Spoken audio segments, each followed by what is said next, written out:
नमस्कार, मैं आरबी सिंह यादव और आप देख रहे हैं मेरा YouTube channel RB Singh Yadav editor. आप मेरे चैनल को सब्सक्राइब करें और आज पत्रकारिता पर पूरा बेजोड़ तरीके से रवीश कुमार के साथ ये मेरा वीडियो देखिए, जिसमें इंडिया संगठन द्वारा जिन पत्रकारों का बहिष्कार या जिन पत्रकारों को के कार्यक्रमों का बहिष्कार और जहाँ जहाँ इंडिया संगठन की सरकारें हैं वहाँ से विज्ञापन न देने का जो ऐलान किया गया है उसके बारे में पूरी जानकारी देंगे। आप अब देखिए भाई रवीश कुमार को। नमस्कार, मैं रवीश कुमार। यह एक ऐसा फैसला है जिसने गटर में बदल चुके गोदी मीडिया का सारा गंदा पानी सड़क पर ला दिया है।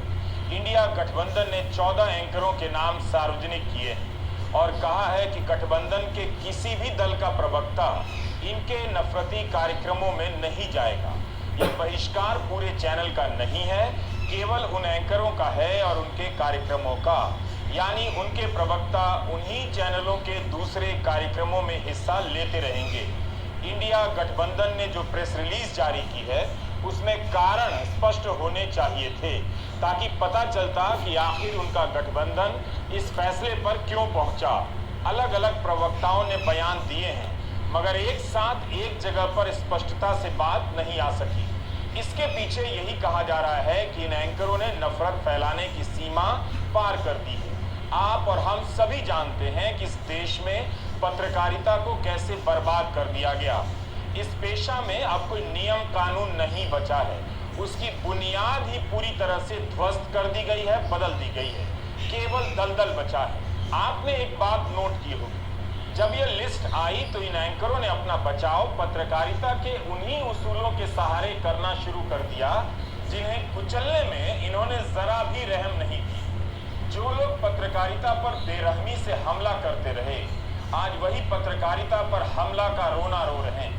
ऐसे अनेक उदाहरण हैं जिससे बताया जा सकता है कि 2014 के बाद से जब भी प्रेस और पत्रकारों पर हमला हुआ, इन एंकरों और इनके चैनलों ने पत्रकारों के बजाय हमला करने वाले दल और सरकार का साथ दिया। मोदी सरकार के दौर में पत्रकारों पर हमले के खिलाफ दिल्ली के प्रेस क्लब ने जितने प्रदर्शन किए, चाहे तो ये 14 एंकर बता सकते हैं कि वे कब इन प्रदर्शनों में हिस्सा लेने गए। जाने की बात आप छोड़ दीजिए, पत्रकारों के समर्थन में कब इन्होंने बोला। सवाल है कि क्या इंडिया गठबंधन को नफरत फैलाने वाले एंकरों और उनके कार्यक्रमों में प्रवक्ता भेजने से मना करना चाहिए था। अगर चैनल से लेकर एंकर तक नफरत फैलाने से बाज नहीं आते हैं तो आप बताइए उन्हें क्या करना चाहिए था।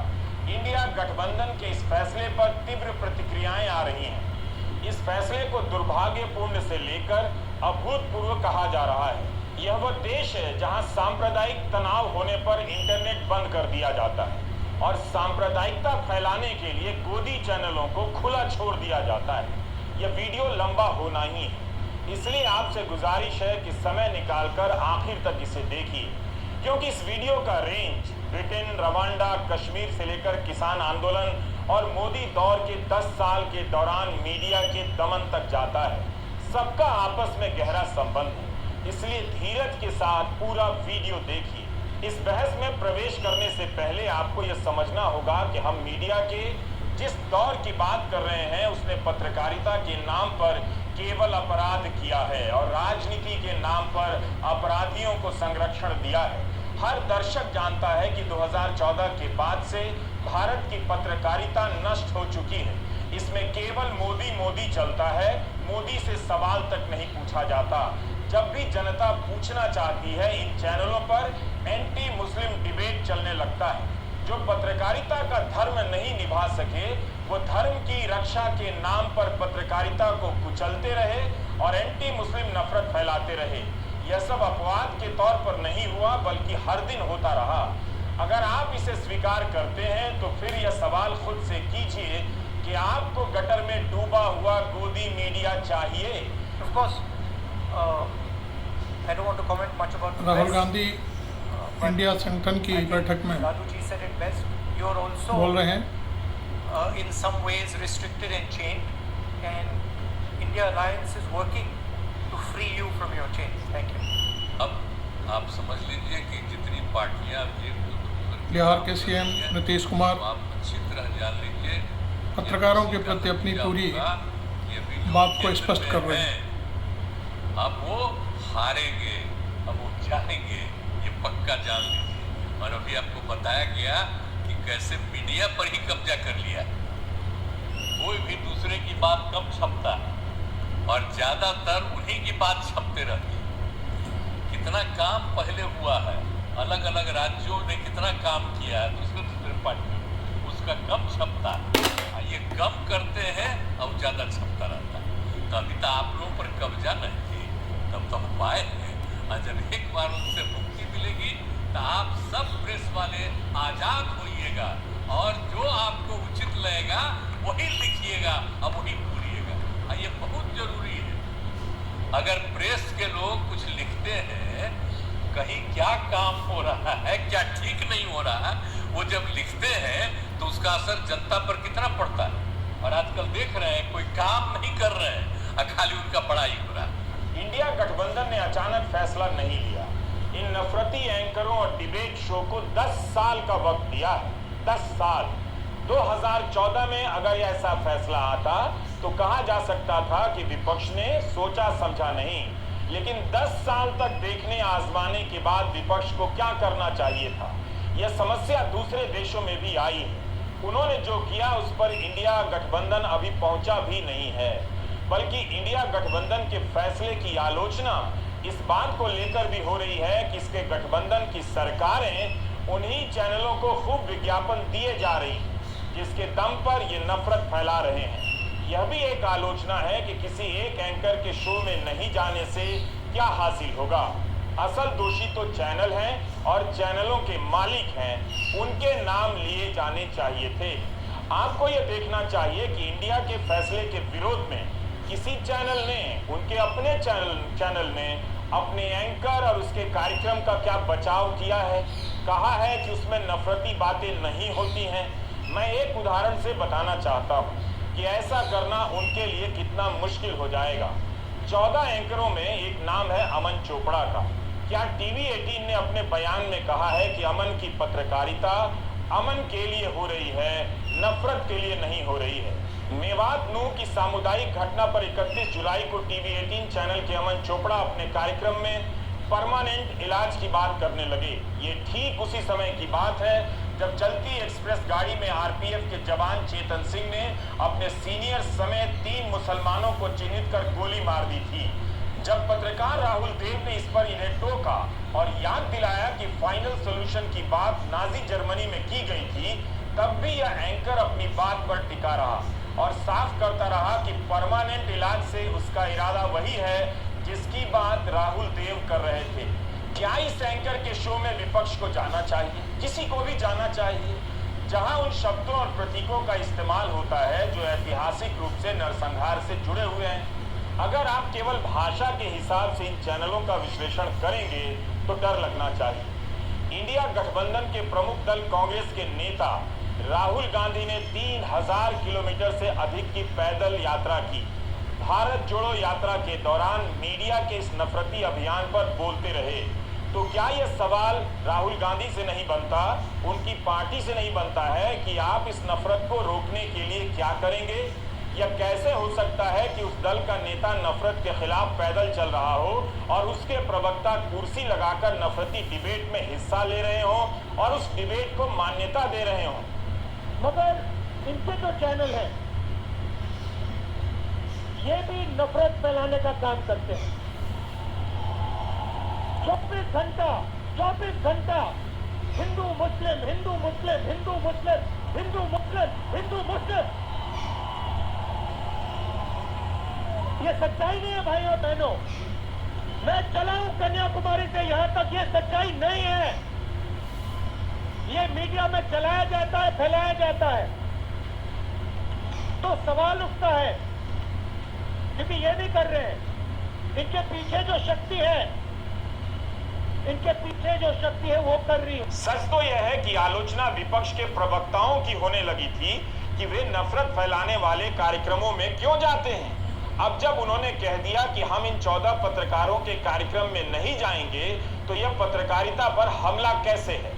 नफरत फैलाने वाले इन एंकरों का कई साल का रिकॉर्ड है, एक दिन की बात नहीं है। एक सवाल उठता है कि क्या सार्वजनिक रूप से नाम प्रकाशित करने चाहिए थे, इन्हें चुपचाप करना चाहिए था? मगर इससे क्या हासिल हो जाता? जनता को कारण पता चलना चाहिए था। अगर चुपचाप करते तो जनता को कारण पता नहीं चलता।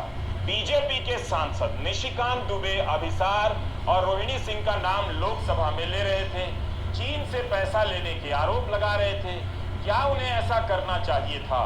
तमाम एजेंसियों से लैस सरकार से जुड़े सांसद इस तरह से पहचान कर रहे थे। क्या कभी ने अभिसार और रोहिणी की मानसिक स्थिति के बारे में सोचा? 14 में से कुछ एंकरों ने तो बाकायदा उस पर शो किया, नाम लेकर बिना सबूत आरोप लगाए।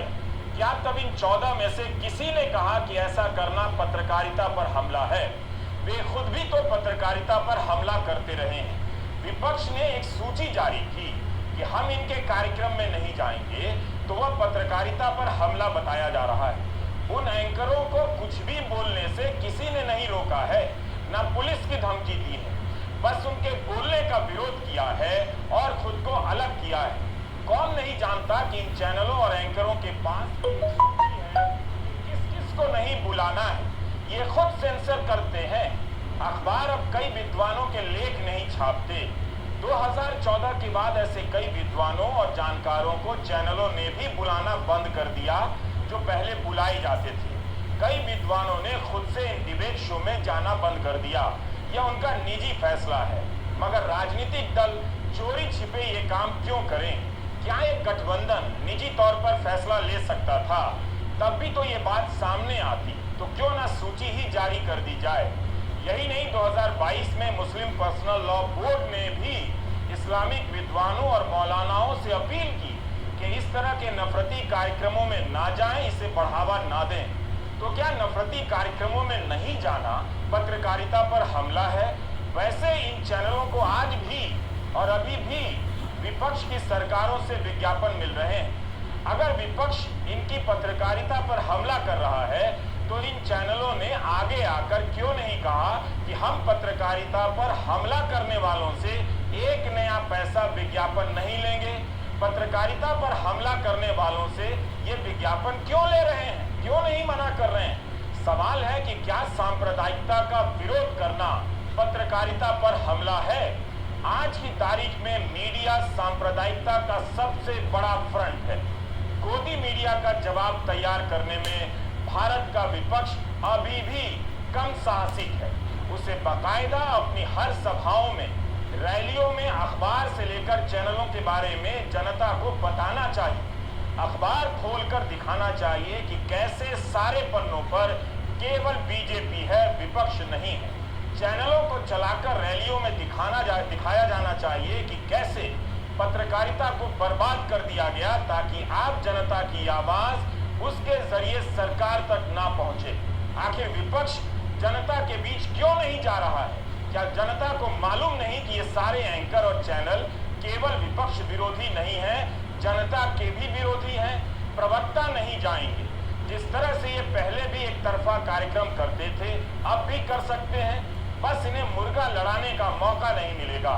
इसी तरह के नफरती टीवी कार्यक्रमों के खिलाफ ब्रिटेन में भी स्टॉप फंडिंग हेट नाम से अभियान चला। इसकी वेबसाइट खोलते ही आपको ये एनिमेशन दिखेगा कि बूंद बूंद कर हमारे समाज में नफरत बेच रही हेडलाइन जहर के बीज बो रही है। हेट क्राइम बढ़ रहे हैं। अगर आप इसे रोकना चाहते हैं तो एक ही रास्ता है, प्रेस अपना बाजार चलाने के लिए नफरत और विभाजन का इस्तेमाल करता है और इसके लिए पैसा विज्ञापन से मिलता है। विज्ञापन देने वालों को इस बात से फर्क पड़ता है कि हम उनके बारे में क्या सोचते हैं। अगर वो ऐसे अखबारों को विज्ञापन दे रहे हैं जो नफरत, पूर्वाग्रह और झूठ फैलाते हैं, तो हम उन्हें चिन्हित करेंगे, इस बात का प्रचार करेंगे, क्योंकि आप जितना प्रचार करेंगे उतना ही नफरत को कीमत चुकानी होगी। और जब विज्ञापन देने वाले अपने विज्ञापन कम कर देंगे, तब नफरत छापना बंद हो जाएगा। इनके कैंपेन के बाद कई कंपनियों ने विज्ञापन देना बंद कर दिया। नफरत से लड़ना कब से पत्रकारिता पर हमला हो गया? जब पत्रकारिता अपराधी की तरह हमला करने लगे, अपराध की भाषा बोलने लग जाए, तो क्या उसे ऐसा करने की छूट मिलनी चाहिए। इसी जुलाई में एम.के. वेणु ने द वायर में एक लेख लिखा। उसके अनुसार सूचना एवं प्रसारण मंत्रालय ने करीब 1 दर्जन प्राइम टाइम एंकरों समेत प्रमुख संपादकों से मीटिंग की। विषय था कि क्या धार्मिक और सांप्रदायिक उन्माद वाले डिबेट के टोन को कुछ कम किया जा सकता है। सरकार बताए कि अगर ये सब भयानक समस्या नहीं है तो संपादकों और एंकरों की बैठक क्यों बुलाई गई। पिछले साल जुलाई 2022 में सूचना एवं प्रसारण मंत्री अनुराग ठाकुर संसद में जवाब दे रहे थे। उन्होंने बताया कि पिछले 3 साल में मोदी सरकार ने 163 केसों में निजी टीवी चैनलों पर प्रोग्राम कोड के उल्लंघन के चलते कार्रवाई की है। इसमें एडवाइजरी, चेतावनी, माफी मांगने का आदेश और ऑफ एयर किए जाने के ऑर्डर शामिल हैं। सरकार खुद ऑफ एयर करवा रही थी। सोचिए, कई यूट्यूबर के खिलाफ नोटिस को लेकर सवाल उठता है कि इनकी पत्रकारिता को कुचल दिया गया। तब क्या इन 14 एंकरों और उनके चैनलों को पत्रकारिता पर हमला नजर आया। अनुराग ठाकुर ने ये भी बताया कि पिछले साल अप्रैल महीने में सूचना प्रसारण मंत्रालय की तरफ से एक निर्देश जारी किया गया, जिसमें चैनलों से कहा गया कि सख्ती से केबल टेलीविजन नेटवर्क 1995 के निर्देशों का पालन कीजिए। सरकार प्रतिबंध भी लगा सकती है। इसमें साफ लिखा था कि किसी धर्म या समुदाय पर हमला ना करें, सांप्रदायिक भावना फैलाने वाले वीडियो या तस्वीरों का इस्तेमाल ना करें। सरकार ने खुद लिखा है कि ऐसे कार्यक्रमों पर प्रतिबंध भी लगा सकती है। लगाया या नहीं लगाया, आप उसी से पूछिए। इंडिया गठबंधन ने प्रतिबंध का रास्ता नहीं चुना, सिर्फ इतना कहा कि हम इन चैनलों के खास एंकर के खास कार्यक्रम में नहीं जाएंगे। पिछले साल सूचना प्रसारण मंत्रालय ने इन चैनलों का नाम तक नहीं लिया, लेकिन क्या उससे इनके कार्यक्रम में कोई बदलाव भी आया। खुद आपको देखना चाहिए कि इस नोटिस में सूचना प्रसारण मंत्रालय ने किस तरह के उदाहरण दिए हैं। हनुमान जयंती के मौके पर उत्तर पश्चिमी दिल्ली में चैनलों ने तनाव फैलाने की भरसक कोशिश की। सरकार ने अपने नोटिस में कई हेडलाइन का हवाला दिया जो उस वक्त चैनलों पर चलाई गई थी। एक हेडलाइन है, दिल्ली में अमन के दुश्मन कौन, बड़ी साजिश दंगे वाली, करौली खरगोन वाया दिल्ली। बिना सबूत चैनल पर शो चलाया गया। हिंसा से एक रात पहले साजिश का video, vote bank versus majoritarian politics.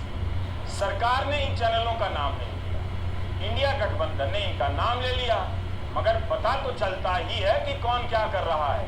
विपक्ष ने 10 साल के बाद ये फैसला लिया है, याद रखिएगा। इस दौरान इन चैनलों के कार्यक्रमों को लेकर तमाम आलोचनाएं दुनिया भर में छपी, बहस हुई है, अदालत तक ने गंभीर टिप्पणी की है, मगर इन पर कोई असर नहीं पड़ा। नफरत फैलाने के मामले में रेडियो रवांडा का उदाहरण दिया जाता है।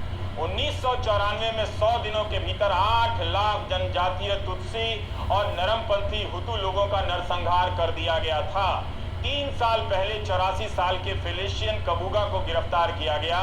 यह आदमी उसी रेडियो RTLM का सह संस्थापक और पैसा देने वाला था, जिसने तुत्सी लोगों को बार बार तेलचट्टा, कॉकरोच कहा, खुलेआम उनकी हत्या करने के लिए लोगों को उकसाया। इस रेडियो चैनल से उन लोगों के नाम की घोषणा होने लगी कि अमुक व्यक्ति की हत्या करनी है। यह भी बताया जाने लगा कि वह व्यक्ति कहाँ मिलेगा और भीड़ इनकी हत्या करने लग जाती है। ऐसे गाने बजाए जाने लगे जो नफरत फैलाते थे, भीड़ को उकसाते थे। ठीक इसी तरह के गाने आजकल भारत में धार्मिक यात्राओं में बजने लगे हैं।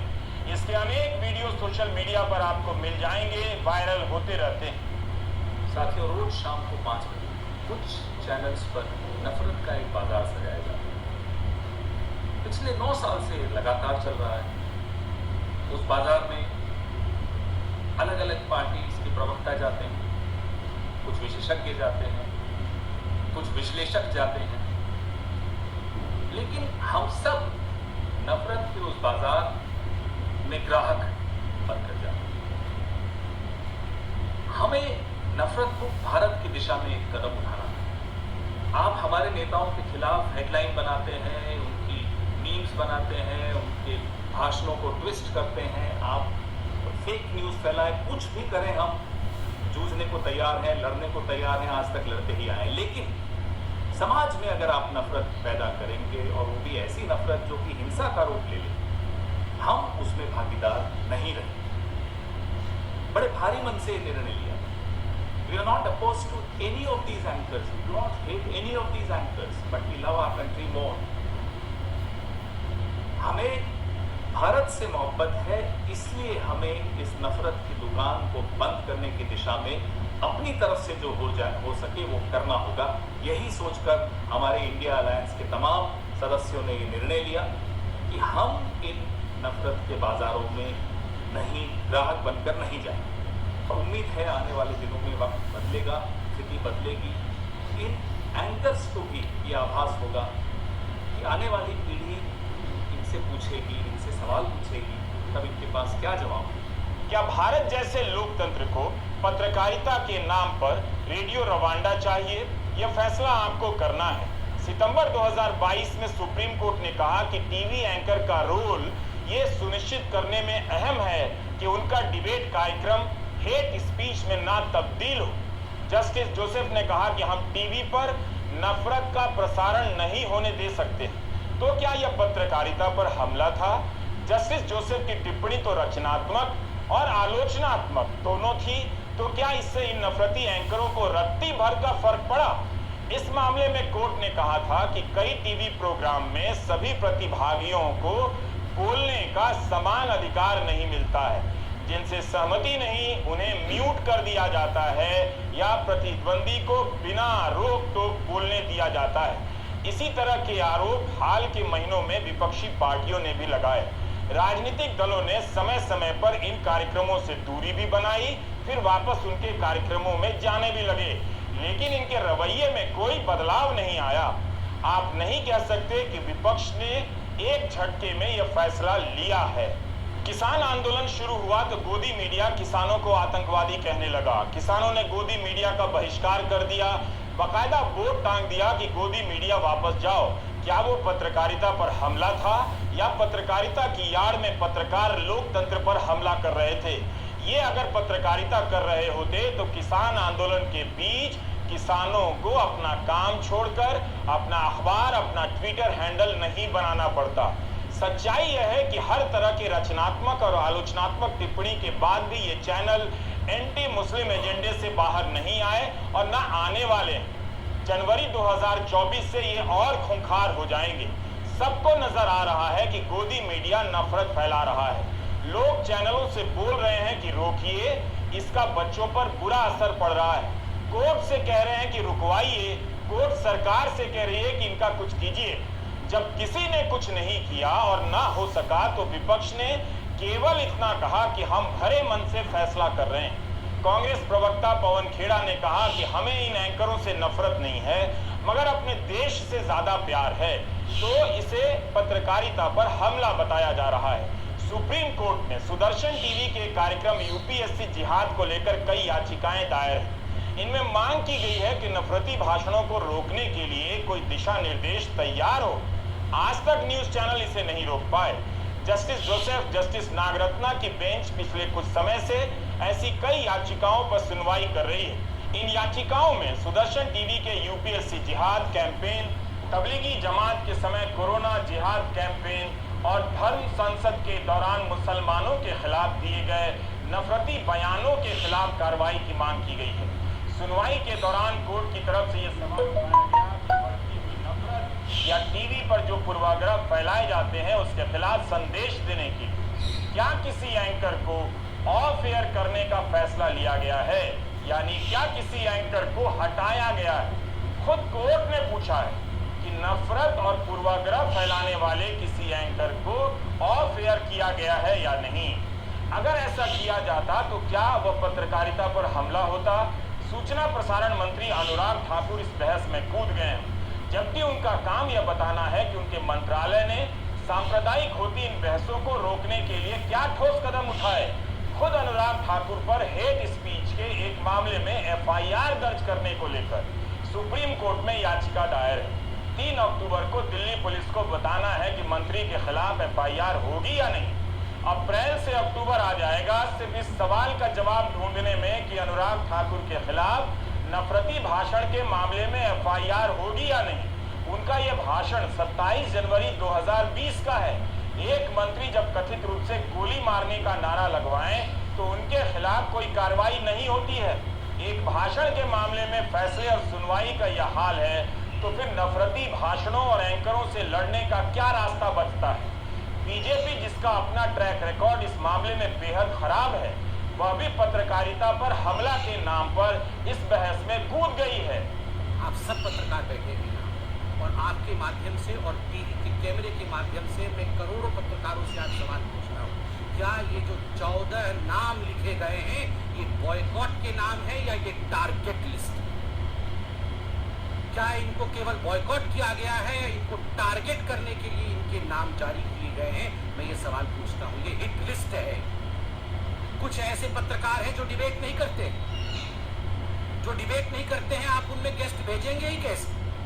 तो उनके नाम क्यों रखे गए हैं? टारगेट करेंगे, एफआईआर डालेंगे, आपको छोड़ेंगे नहीं, आपको मसल के रख देंगे। और आप बताइए, एक पॉलिटिकल पार्टी के कार्यकर्ता होते हैं, अब मैं कांग्रेस के लिए या उनके पार्टी के लिए कहूंगा नहीं कि लाखों कार्यकर्ता है, हजारों तो हैं, कुछ 100 तो हैं ही। आपके कार्यकर्ता कल अगर इस हिट लिस्ट में जिनके नाम दिए गए हैं उनके साथ दुर्व्यवहार करें, उन पर हमला कर दे, क्योंकि आपने लिस्ट जारी की है बकायदा कि ये नफरती पत्रकार हैं और प्रेस कॉन्फ्रेंस करके कहा है कि ये नफरत का दुकान चलाते हैं। अगर कुछ लोग इनके ऊपर दुर्व्यवहार कर दे तो इसके लिए जिम्मेदार कौन? तो मैं इसको बॉयकॉट का लिस्ट कदाचित नहीं कहूंगा, मैं कहूंगा this was a hit job done by a hit list released by the Congress party and the India alliance. ये एक हिट जॉब और मुझे लगता है कि सारे पत्रकारों को लेकर बहुत गंभीर भारतीय जनता पार्टी की ट्विटर पर प्रवक्ता को लोग मिर्ची लग अनेक रही थी उदाहरण दे रहे हैं। जब बीजेपी के राज्यों में पत्रकारों पर केस किया गया, हमला हुआ, नौकरी से निकलवाया गया, उनके कार्यक्रमों का बहिष्कार हुआ। बहिष्कारों का खेल किसने शुरू किया सभी जानते हैं। मोदी सरकार के आने के बाद अभिसार शर्मा, पुण्य प्रसून वाजपेयी, अजित अंजुम, अंग शुकांता चक्रवर्ती से लेकर न जाने कितने पत्रकारों को नौकरी छोड़ने पर मजबूर होना पड़ा। इनमें कई बेहतरीन महिला पत्रकार भी हैं। अखबारों से भी पत्रकारों को निकाल दिया गया जो पत्रकारिता करना चाहते थे, कर रहे थे। क्या तब पत्रकारिता पर हमला नहीं हुआ? क्या अनुराग ठाकुर इस पर बोल सकते हैं और बीजेपी के इस बयान को ट्वीट कर सही ठहरा सकते हैं? जब बीजेपी ने बाकायदा प्रेस रिलीज जारी कर अदानी पूर्व एनडीटीवी के बहिष्कार को सही ठहराया था। 8 मार्च 2014 को भाजपा ने प्रेस रिलीज जारी कर एनडीटीवी के बहिष्कार की घोषणा की थी। चैनल ने एक ट्वीट किया था जिसमें भाषा की त्रुटि के कारण गलत संदेश जा रहा था। चैनल ने अपने ट्वीट के लिए दर्शकों से माफी मांगी। फिर भी प्रेस नोट में भाजपा ने कहा कि पार्टी को नुकसान पहुंचाने के लिए एक चैनल द्वारा इस प्रकार का ट्वीट अप्रत्याशित है, इसलिए फिलहाल भाजपा सभी पैनल डिस्कशन से दूर रहेगी। अब वही बीजेपी इंडिया गठबंधन के फैसले को पत्रकारिता पर हमला बता रही है। बीजेपी बताए कि पत्रकार सिद्दीक कप्पन को करीब 2 साल तक जेल में रखा गया, तो क्या वो पत्रकारिता पर हमला नहीं था? सिद्दीक कप्पन पर 5,000 रुपए की मनी लॉन्ड्रिंग का केस बनाया गया। 5,000। अदानी समूह पर न जाने कितने आरोप लगे, कितनी रिपोर्टिंग हुई। इन 14 एंकरों के कार्यक्रमों में क्या उन पर चर्चा हुई? इनके चैनलों ने क्या उस पर कोई चर्चा की? सिद्दीक कप्पन के बारे में जब आदेश आया तो 1 महीने बाद जेल से रिहा किया गया। जब केरल के चैनल मीडिया वन पर प्रतिबंध लगाया गया तब वो पत्रकारिता पर हमला नहीं था। सुप्रीम कोर्ट ने इस केस में कहा कि राज्य नागरिकों के अधिकारों को कुचलने के लिए राष्ट्रीय सुरक्षा का इस्तेमाल कर रहा है। यह कानून के राज की भावना के खिलाफ है। राष्ट्रीय सुरक्षा का मामला भर हो जाने का मतलब यह नहीं कि राज्य बराबरी और तटस्थता से काम नहीं करेगा। बंद लिफाफे की प्रक्रिया अपनाने से याचिकाकर्ता के अधिकार का हनन होता है। ये रिकॉर्ड है उस मोदी सरकार का। आप उन चैनलों से पूछिए कि इस पर कोई डिबेट हुआ था? गोदी मीडिया कुछ भी हल्ला करता है, सरकार सपोर्ट में आ जाती है, और सरकार कुछ भी गलती करती है, गोदी मीडिया उसे सपोर्ट करने आ जाता है। इन दोनों में फर्क करना पत्थर के बीच से हीरा चुन लेने जैसा है। दैनिक जागरण ने 8 कॉलम का फेक न्यूज छाप दिया कि पाकिस्तान के खिलाफ सर्जिकल स्ट्राइक हुई। क्या किसी ने कहा कि यह पत्रकारिता पर हमला है? जिला स्तर पर पत्रकारों पर कितने हमले हो रहे हैं? अप्रैल 2022 में जब बलिया में परीक्षा के प्रश्न पत्रों की चोरी का मामला उजागर किया गया तो ऐसा करने वाले पत्रकार को ही जेल में डाल दिया गया। अजीत कुमार ओझा, दिग्विजय सिंह, मनोज गुप्ता गिरफ्तार कर लिए गए। जब बलिया में पत्रकार आंदोलन करने लगे तब क्या गोदी मीडिया के इन चैनलों ने उनका साथ दिया था? यह मध्य प्रदेश के सीधी जिले की घटना है। एक थाने में सामाजिक कार्यकर्ताओं और एक पत्रकार के कपड़े उतरवा लिए गए। बीजेपी के विधायक केदारनाथ शुक्ला की शिकायत पर इन्हें गिरफ्तार किया गया था। इसी जून 2023 की घटना है जब विपिन यादव और राशिद हुसैन को दैनिक भास्कर अखबार ने नौकरी से निकाल दिया क्योंकि एक वीडियो वायरल हुआ जिसमें केंद्रीय मंत्री स्मृति ईरानी से वे सवाल पूछ रहे थे। मंत्री जी ने कहा, अगर आप मेरे क्षेत्र का अपमान करेंगे तो मैं आपके मालिकान को फोन करके कहूंगी, आइंदा मेरे क्षेत्र की जनता का अपमान मत कीजिए। बहुत प्यार से निवेदन कर रही हूँ। न्यूज लॉन्ड्री की इस रिपोर्ट को ही पलट कर देखिए। अवधेश कुमार और प्रत्युष दीप की रिपोर्ट थी। न्यूज लॉन्ड्री की टीम अपनी रिपोर्ट में निष्कर्ष पर पहुंची कि ये दैनिक भास्कर के पत्रकार हैं। इसमें भास्कर की ओर से कहा गया कि ये दोनों पत्रकार थे ही नहीं, स्ट्रिंगर थे। तो भी क्या, स्ट्रिंगर को सवाल पूछने पर हटा देना चाहिए था। पत्रकारिता पर हमला कौन कर रहा है आपके सामने? जिन एंकरों का नाम सामने आया है वो कह रहे हैं कि सवाल पूछना नहीं छोड़ेंगे। इन्हें बताना चाहिए कि कब इन्होंने मोदी सरकार से सवाल किया।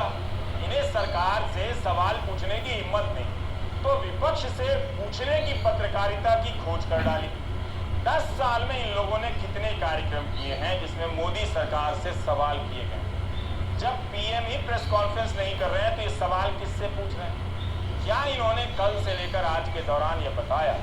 कहा भी है कि प्रधानमंत्री ने एक भी लाइव प्रेस कॉन्फ्रेंस नहीं की। प्रधानमंत्री प्रेस का सम्मान नहीं करते हैं। क्या इसे नहीं माना जाए कि प्रधानमंत्री प्रेस का बहिष्कार कर रहे हैं? फिर किस आधार पर विपक्ष की सूची को पत्रकारिता पर हमला बताया जा रहा है? राहुल गांधी की प्रेस कॉन्फ्रेंस में तो कई सारे पत्रकार नजर आते हैं, वे सवालों के जवाब देते हैं, लेकिन क्या इस तरह की प्रेस कॉन्फ्रेंस आपने प्रधानमंत्री मोदी की देखी है? प्रधानमंत्री मोदी से ये 14 एंकर सवाल नहीं पूछते कि आप राहुल गांधी की तरह प्रेस कॉन्फ्रेंस क्यों नहीं करते? राहुल गांधी ही नहीं, आप विपक्ष के कई नेताओं की प्रेस कॉन्फ्रेंस को देखिए, वे पत्रकारों से घिरे नजर आते हैं। नीतीश कुमार से लेकर तेजस्वी यादव के आसपास हमेशा कैमरों और माइक की भीड़ नजर आएगी और वे जवाब भी दे रहे होते हैं। हालत ये हो गई है कि अमेरिका के पत्रकार अपने राष्ट्रपति के साथ भारत आए तो उन्हें सवाल जवाब करने का मौका नहीं दिया गया। अमेरिका के राष्ट्रपति जो बाइडेन को वियतनाम जाकर प्रेस कॉन्फ्रेंस करनी पड़ी। तब क्या अनुराग ठाकुर, बीजेपी, गोदी चैनल और उनके एंकरों ने कहा कि पत्रकारिता पर हमला हो रहा है, ऐसा नहीं होना चाहिए? दानिश सिद्दीकी शानदार फोटो पत्रकार, अफगानिस्तान में उनकी मौत हो गई। दानिश को पुलित्जर पुरस्कार मिला, पत्रकारिता के क्षेत्र में बड़ा पुरस्कार। किसी ने दानिश के लिए 2 शब्द नहीं। सना इरशाद मट्टू जब पुलित्जर लेने अमेरिका जा रही थी तब उन्हें दिल्ली एयरपोर्ट पर रोक दिया गया। यूपी के मिर्जापुर के दिवंगत पत्रकार पवन जायसवाल ने दिसंबर 2019 में रिपोर्ट की कि सरकारी प्राइमरी स्कूल में मिड डे मील स्कीम में खाने में नमक रोटी मिल रही है। गांव के प्रधान और पवन जायसवाल पर केस हो गया कि ये लोग यूपी सरकार को बदनाम करने की साजिश रच रहे थे। सारे आरोप झूठे पाए गए, जायसवाल को बरी कर दिया गया। इन 14 में से किस पत्रकार ने पवन के लिए बोला? क्या उनके चैनलों पर पवन जायसवाल या केरल के मीडिया वन के चैनल पर प्रतिबंध की खबरें चली थी? शिलोंग टाइम्स के एडिटर पेट्रिशिया मुखीम के केस में सुप्रीम कोर्ट के जस्टिस एल नागेश्वर और जस्टिस एस रविंद्र भट्ट की बेंच को कहना पड़ा कि आपराधिक मामलों में फंसाकर इस देश के नागरिकों की बोलने की आज़ादी को नहीं दबाया जा सकता। कोर्ट को यह भी समझाना पड़ा कि कोई किसी के लिए इंसाफ की मांग करे तो उसे नफरती बयान नहीं कहा जा सकता है। इस तरह के 50 उदाहरण दे सकता हूँ कि जब पत्रकारिता पर हमला हो रहा था, पत्रकारिता को खत्म कर पत्रकार के नाम पर ये एंकर हमलावर बनाए जा रहे थे, तब इन्हें होश नहीं आया। अब भी नहीं कह रहे हैं कि हम नफरत नहीं फैलाते हैं, न फैलाएंगे, बल्कि पत्रकारिता पर हमला के नाम पर अपनी करतूतों पर पर्दा डाल रहे हैं। जब आज तक के कार्यक्रम में मंत्री ने स्मृति ईरानी ने सवाल पूछने पर एंकर को जेल की याद दिलाई, तब उस एंकर ने और उसके चैनल ने इसे पत्रकारिता पर हमला नहीं कहा था। अब इस खबर को देखिए। एक्सप्रेस के श्यामलाल यादव ने लिखा है कि आदेश मुख्यमंत्री योगी आदित्यनाथ के प्रिंसिपल सेक्रेटरी संजय प्रसाद ने जारी किया है। इस आदेश में तो तथ्यों की पुष्टि की बात लिखी है, लेकिन बरेली के पत्रकार शिशिर शुक्ला का केस पढ़कर लगता है अब हर खबर के बाद अधिकारियों में एफआईआर करने की होड़ मचेगी कि कहीं शासन यह सवाल न कर दे कि इस खबर से राज्य की छवि धूमिल हो रही है और आपने क्या किया। हम आपको एक और खबर के बारे में याद दिलाना चाहते हैं। मैं जानता हूँ ये वीडियो लंबा हो रहा है, मगर आप देखिए, आपको गोदी मीडिया के अपराध का पता आप रवीश के चैनल को सब्सक्राइब करिए, मेरे चैनल को भी सब्सक्राइब करिए। पत्रकारिता पर हमले को चुपचाप देखता रहा। मैं रवीश कुमार के चैनल पर आपसे मुखातिब हो रहा हूँ। पर जब बीजेपी की सरकार, मोदी सरकार कुछ करती है तो गोदी मीडिया क्या करता है? क्या कभी विरोध करता है, सवाल करता है? तब वो आपको अभिव्यक्ति की स्वतंत्रता की सीमा की याद दिलाता है, राष्ट्रवाद का नाम लेकर डराता है, धमकाता है। मार्च 2021 की हिंदू की खबर सरकारी संवाद को बेहतर करने और नेगेटिव नैरेटिव का मुकाबला करने के लिए मंत्रियों के समूह ने सुझाव दिया कि सोशल मीडिया पर 50 नेगेटिव और 50 पॉजिटिव इन्फ्लुएंसर्स को ट्रैक किया जाए जो सरकार के खिलाफ बेबुनियाद बातें लिख रहे हैं।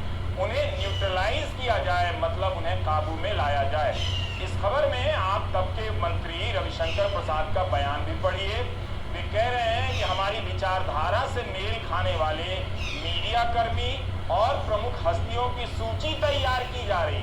इसमें प्रमुख अकादमिक लोग होंगे, वाइस चांसलर, विदेश सेवा के अधिकारी होंगे जो सरकार की उपलब्धियों के बारे में लिखेंगे। तो सरकार अपनी विचारधारा से मेल खाने वाले पत्रकारों और हस्तियों की सूची बना सकती है। वो पत्रकारिता पर हमला नहीं है। अगर सरकार को गोदी मीडिया पर विश्वास ही होता तो यह सब करना पड़ता। इन लोगों को सरकार कितने पैसे दे रही है या देगी, या साफ जानकारी वैसे होनी चाहिए। पत्रकारिता पर हमले को और उसके खतरे को ईमानदारी से समझने की जरूरत है। जिस तरह से मोदी सरकार के दौर में इसके हर सिद्धांत और मर्यादाओं को कुचला गया, अब यह पेशा पहचान में नहीं आता है। सही और गलत का भेद मिटकर कीचड़ बन चुका है। नए सिरे से इस पेशे के सिद्धांतों और भाषा को गढ़ने की जरूरत है। फिलहाल आप गोदी मीडिया से सतर्क रहा कीजिए और एक सवाल खुद से पूछिए, आपको गोदी मीडिया से आजादी चाहिए कि नहीं चाहिए? नमस्कार, मैं रवीश कुमार। आप देख रहे थे मेरे साथ रवीश कुमार। आपको ये वीडियो कैसा लगा आप ज़रूर लिखें और अपनी टिप्पणी करें और मेरे चैनल को सब्सक्राइब करें। रवीश कुमार के चैनल को भी सब्सक्राइब करें, लाइक करें और फॉलो करें उनको। आपको इसी तरह की और जानकारियाँ, ठोस जानकारियाँ आपके सामने हम पेश करते रहेंगे। आप मेरे चैनल को सब्सक्राइब कर लें जिससे आपको अगला वीडियो फिर देखने को मिले। Thank you very much.